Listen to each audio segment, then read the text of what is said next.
In this video, we'll create two simple workflows in one notebook. The first one is the Spherecube, created from primitives in nTopology. In the second workflow, we'll bring in a CAD file of a gear, shell it, and then add in some escape holes. For the Spherecube, as the name suggests, we'll need to grab a cube block and a sphere block from the Create tab. Let's rename this section Spherecube. We want to place the sphere at one corner of the cube, so we can do this by clicking into that center point input and moving the object to our desired location. We could also type in the location into the input to be more precise, but if we at any point in time change the size of the cube, the sphere will not come along with it, because we haven't established any sort of dependency between the two objects.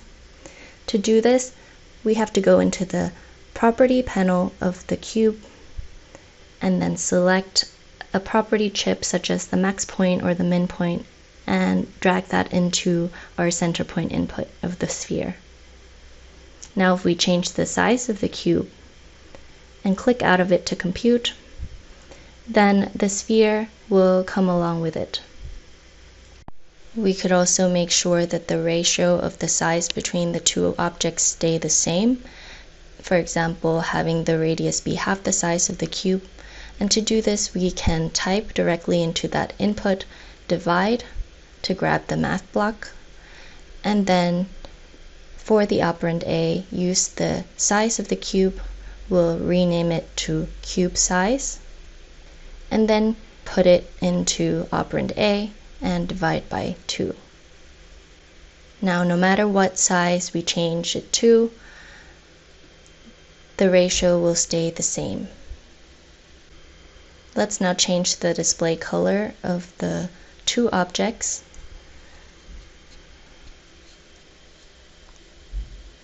And then we'll merge them together using the Boolean union block from the Modeling tab. And we can just grab those two blocks and drag into the bodies list in the Boolean union block. Add a blend radius of 2, and then we'll also make this a variable and call it Spherecube. If we isolate the cube that was the original primitive that we made, we can see that the color is pink, and isolating sphere, the color that we just changed it to is green, is still there. This is because nTopology doesn't delete anything that we've created. So with any new operations that we're doing with objects that we've created, we are adding another object to the notebook. We'll now collapse this Spherecube block and turn off its visibility, and then add a new section called Gear to start our new workflow. The first step of this workflow is to import our part by dragging and dropping it into the instance.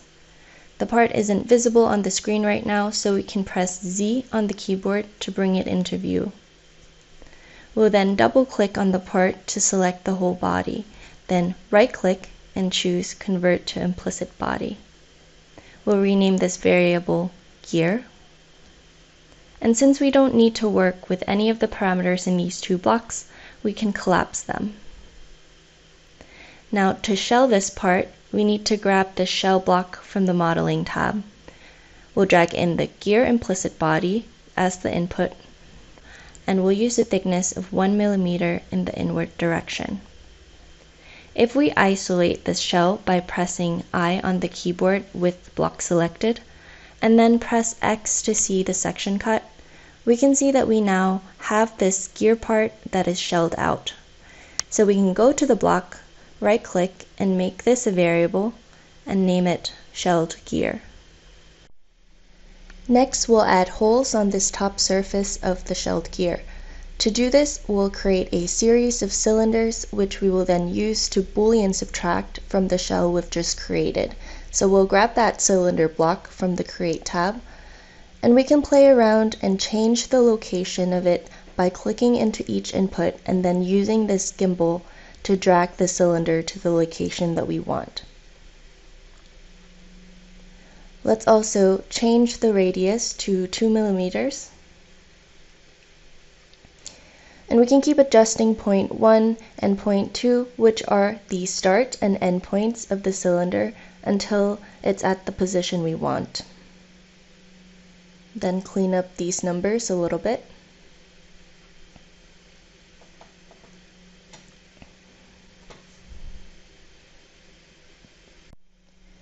And now to repeat the cylinder about the center of this gear, we will use the polar array body block from the modeling tab.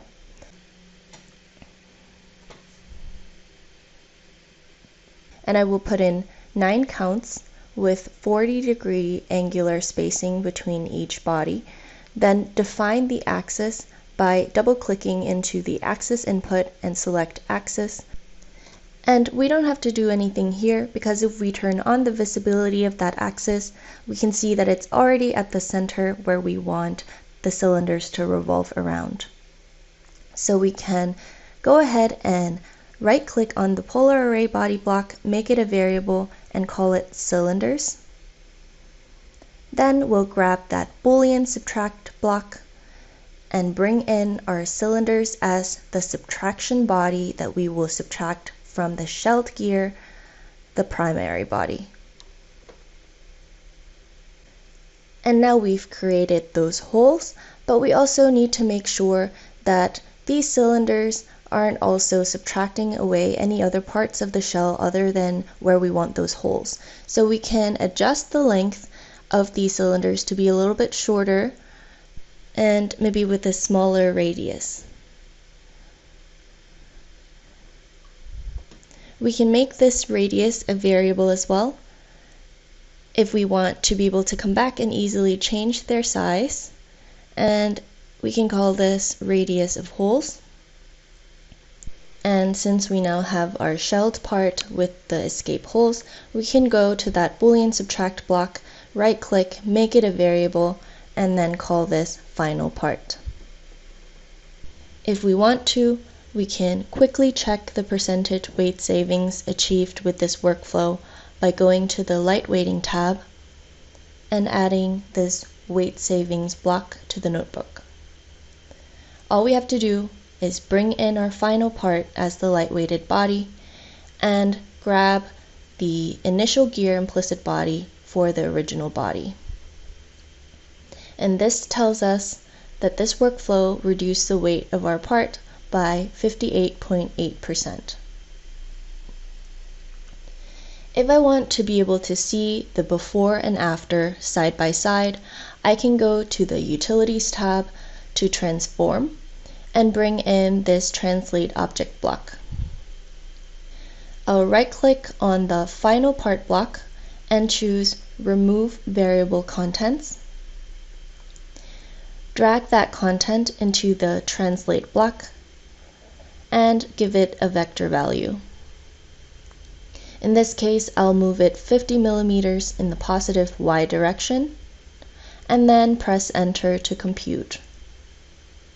Then drag all of this back into the final part variable. I can go back and find my initial gear body, turn on its visibility, and also collapse all these blocks to better be able to see the whole workflow. And the two parts can now be seen together side by side. If we for some reason want to fill the holes back in on the final part, or want to use the fillings of these holes in another workflow, we can Boolean intersect together the shelled gear and the cylinders. And this will show up where we have the initial part. So to move these fillings to where the final part is, we can again use the Translate Object block, and we'll grab it from the search bar this time. We'll use the same translation vector as last time, so we can go into the final part block, make that vector into a variable, which I'll call Translate Vector.